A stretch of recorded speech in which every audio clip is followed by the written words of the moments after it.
আল্লাহর পয়গম্বরের বাবা আব্দুল্লাহ বড় সুন্দর ছিলেন, চেহারা বড় সুন্দর ছিল।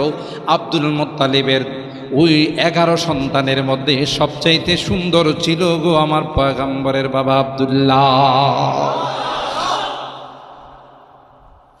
ওই আলেমা, ইহুদি আলেমা একটু দূর থেকে যখন দেখলো আব্দুল্লাহরে ডাক দিয়া কয়, আমি তোমাকে 10,000 দিনার দিব। তখনকার 10,000 দিনার এখন মিলিয়ন বিলিয়ন ডলার। তো কি জন্যে, তুমি কি আমারে বিয়ে করবানি? এই প্রস্তাব দেওয়ার জন্য আমি শুধু তোমাকে অফারটা দিলাম।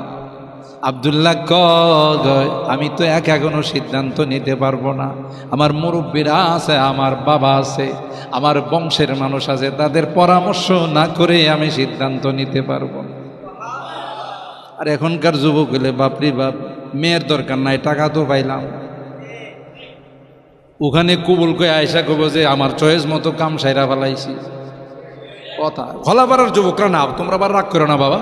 তোমরা যদি রাগ করো, হুজুর বেশি কালেকশন আমরাই করি, আর আমাদের বিরুদ্ধে ওয়াজ করে গেলে। আল্লাহ আল্লাহ আল্লাহ তো আমার নবীকে আমেনার মাধ্যমে পাঠাইবে, ওই ইহুদি নারীর মাধ্যমে পাঠাবেন না, ঠিক কেনা বলেন? আল্লাহর পয়গম্বর বলেন, ওয়ালিদতু বিন্নিকালা বিসসাফা।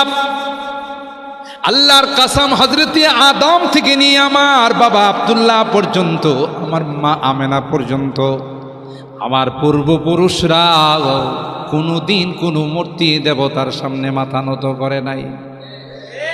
যারা আমার পূর্বপুরুষ, এরা কোনোদিন শিরিক করে নাই। আর আমার পূর্বপুরুষের মধ্যে কোনোদিন জেনা ব্যভিচার ছিল না।